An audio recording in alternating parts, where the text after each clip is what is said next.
Welcome back to the Free Video Books channel. Today we're reading the chapter called Hyde, of the novel The Strange Case of Dr. Jekyll and Mr. Hyde, written by Robert Louis Stevenson.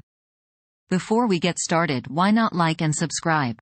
Now, sit tight and let's get into it. That evening Mr. Utterson came home to his bachelor house in somber spirits and sat down to dinner without relish. It was his custom of a Sunday, when this meal was over, to sit close by the fire, a volume of some dry divinity on his reading desk, until the clock of the neighbouring church rang out the hour of 12, when he would go soberly and gratefully to bed. On this night, however, as soon as the cloth was taken away, he took up a candle and went into his business room. There he opened his safe, took from the most private part of it a document endorsed on the envelope as Dr. Jekyll's wool, and sat down with a clouded brow to study its contents.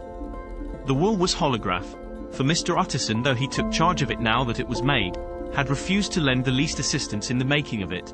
It provided not only that, in case of the decease of Henry Jekyll, M.D., D.C.L., L.L.D., F.R.S., etc., all his possessions were to pass into the hands of his friend and benefactor Edward Hyde, but that in case of Dr. Jekyll's disappearance or unexplained absence for any period exceeding 3 calendar months, the said Edward Hyde should step into the said Henry Jekyll's shoes without further delay and free for any burthen or obligation be and to that until it fares small sons did it.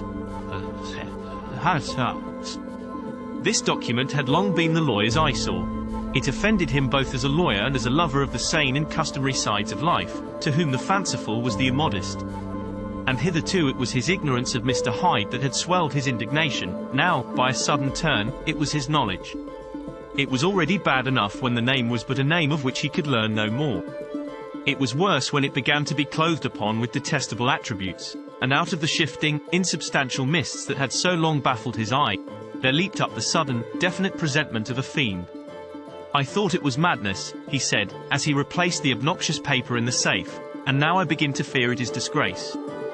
With that he blew out his candle, put on a greatcoat, and set forth in the direction of Cavendish Square, that citadel of medicine, where his friend, the great Dr. Lanyon, had his house and received his crowding patients. If anyone knows, it will be Lanyon, he had thought. The solemn butler knew and welcomed him. He was subjected to no stage of delay, but ushered direct from the door to the dining room where Dr. Lanyon sat alone over his wine. This was a hearty, healthy, dapper, red-faced gentleman, with a shock of hair prematurely white, and a boisterous and decided manner. At sight of Mr. Utterson, he sprang up from his chair and welcomed him with both hands. The geniality, as was the way of the man, was somewhat theatrical to the eye, but it reposed on genuine feeling. For these two were old friends, old mates both at school and college, both thorough respecters of themselves and of each other, and what does not always follow, men who thoroughly enjoyed each other's company. After a little rambling talk, the lawyer led up to the subject which so disagreeably preoccupied his mind. "I suppose, Lanyon," said he, "you and I must be the two oldest friends that Henry Jekyll has." "I wish the friends were younger," chuckled Dr. Lanyon. "But I suppose we are. And what of that? I see little of him now." "Indeed," said Utterson. "I thought you had a bond of common interest." "We had," was the reply. "But it is more than 10 years since Henry Jekyll became too fanciful for me. He began to go wrong in mind. And though of course I continue to take an interest in him for old sake's sake, as they say, I see and I have seen devilish little of the man. Such unscientific balderdash," added the doctor, flushing suddenly purple, "would have estranged Damon and Pythias." This little spirit of temper was somewhat of a relief to Mr. Utterson. They have only differed on some point of science, he thought, and being a man of no scientific passions, except in the matter of conveyancing, he even added, "It is nothing worse than that." He gave his friend a few seconds to recover his composure, and then approached the question he had come to put.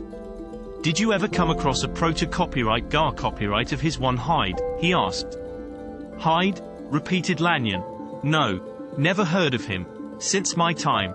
That was the amount of information that the lawyer carried back with him to the great, dark bed on which he tossed to and fro, until the small hours of the morning began to grow large. It was a night of little ease to his toiling mind, toiling in mere darkness and besieged by questions. 6 o'clock struck on the bells of the church that was so conveniently near to Mr. Utterson's dwelling, and still he was digging at the problem. Hitherto it had touched him on the intellectual side alone, but now his imagination also was engaged, or rather enslaved. and as he lay tossed in the gross darkness of the night in the curtained room, Mr. Enfield's tale went by before his mind in a scroll of lighted pictures. He would be aware of the great field of lamps of a nocturnal city, then of the figure of a man walking swiftly, then of a child running from the doctors, and then these met, and that human juggernaut trod the child down and passed on regardless of her screams. Or else he would see a room in a rich house, where his friend lay asleep, dreaming and smiling at his dreams, and then the door of that room would be opened, the curtains of the bed plucked apart, the sleeper recalled, and lo! There would stand by his side a figure to whom power was given, and even at that dead hour, he must rise and do its bidding. The figure in these two phases haunted the lawyer all night, and if at any time he dozed over, it was but to see it glide more stealthily through sleeping houses, or move the more swiftly and still the more swiftly, even to dizziness, through wider labyrinths of lamplighted city, and at every street corner crush a child and leave her screaming. And still the figure had no face by which he might know it. Even in his dreams, it had no face, or one that baffled him and melted before his eyes. And thus it was that there sprang up and grew apace in the lawyer's mind a singularly strong, almost an inordinate, curiosity to behold the features of the real Mr. Hyde. If he could but once set eyes on him, he thought the mystery would lighten and perhaps roll altogether away, as was the habit of mysterious things when well examined. He might see a reason for his friend's strange preference or bondage, call it which you please, and even for the startling clause of the will. At least it would be a face worth seeing, the face of a man who was without bowels of mercy, a face which had but to show itself to raise up, in the mind of the unimpressionable Enfield, a spirit of enduring hatred. From that time forward, Mr. Utterson began to haunt the door in the by-street of shops. In the morning before office hours, at noon when business was plenty and time scarce, at night under the face of the fogged city moon, by all lights and at all hours of solitude or concourse, the lawyer was to be found on his chosen post. If he be Mr. Hyde, he had thought, I shall be Mr. Seek. And at last his patience was rewarded. It was a fine dry night, frost in the air, the streets as clean as a ballroom floor, the lamps, unshaken by any wind, drawing a regular pattern of light and shadow. By 10 o'clock, when the shops were closed, the by-street was very solitary and, in spite of the low growl of London from all round, very silent. Small sounds carried far. Domestic sounds out of the houses were clearly audible on either side of the roadway, and the rumour of the approach of any passenger preceded him by a long time. Mr. Utterson had been some minutes at his post, when he was aware of an odd light footstep drawing near. In the course of his nightly patrols, he had long grown accustomed to the quaint effect with which the footfalls of a single person, while he is still a great way off, suddenly spring out distinct from the vast hum and clatter of the city. Yet his attention had never before been so sharply and decisively arrested, and it was with a strong, superstitious prevision of success that he withdrew into the entry of the court. The steps drew swiftly nearer, and swelled out suddenly louder as they turned the end of the street.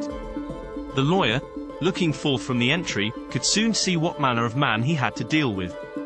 He was small and very plainly dressed, and the look of him, even at that distance, went somehow strongly against the watcher's inclination. But he made straight for the door, crossing the roadway to save time, and as he came, he drew a key from his pocket like one approaching home. Mr. Utterson stepped out and touched him on the shoulder as he passed. Mr. Hyde, I think. Mr. Hyde shrank back with a hissing intake of the breath. But his fear was only momentary, and though he did not look the lawyer in the face, he answered coolly enough, "That is my name." "What do you want?" "I see you are going in," returned the lawyer. "I am an old friend of Dr. Jekyll's, Mr. Utterson of Gaunt Street. You must have heard of my name, and meeting you so conveniently, I thought you might admit me." "You will not find Dr. Jekyll. He is from home," replied Mr. Hyde, blowing in the key. And then suddenly, but still without looking up, "How did you know me?" he asked. "On your side," said Mr. Utterson. "Will you do me a favour?" "With pleasure," replied the other. "What shall it be?" "Will you let me see your face?" asked the lawyer. Mr. Hyde appeared to hesitate, and then, as if upon some sudden reflection, fronted about with an air of defiance, and the pair stared at each other pretty fixedly for a few seconds. "Now I shall know you again," said Mr. Utterson. "It may be useful." "Yes," returned Mr. Hyde, "it is as well we have met. And a propos, you should have my address." And he gave a number of a street in Soho. Good God, thought Mr. Utterson, can he, too, have been thinking of the will? But he kept his feelings to himself and only grunted in acknowledgement of the address. "And now," said the other, "how did you know me?" "By description," was the reply. Whose description? We have common friends, said Mr. Utterson. Common friends, echoed Mr. Hyde, a little hoarsely. Who are they? Jekyll, for instance, said the lawyer. He never told you, cried Mr. Hyde, with a flush of anger. I did not think you would have lied. Come, said Mr. Utterson, that is not fitting language. The other snarled aloud into a savage laugh, and the next moment, with extraordinary quickness, he had unlocked the door and disappeared into the house. The lawyer stood a while when Mr. Hyde had left him, the picture of disquietude. Then he began slowly to mount the street, pausing every step or two and putting his hand to his brow like a man in mental perplexity. The problem he was thus debating as he walked was one of a class that is rarely solved.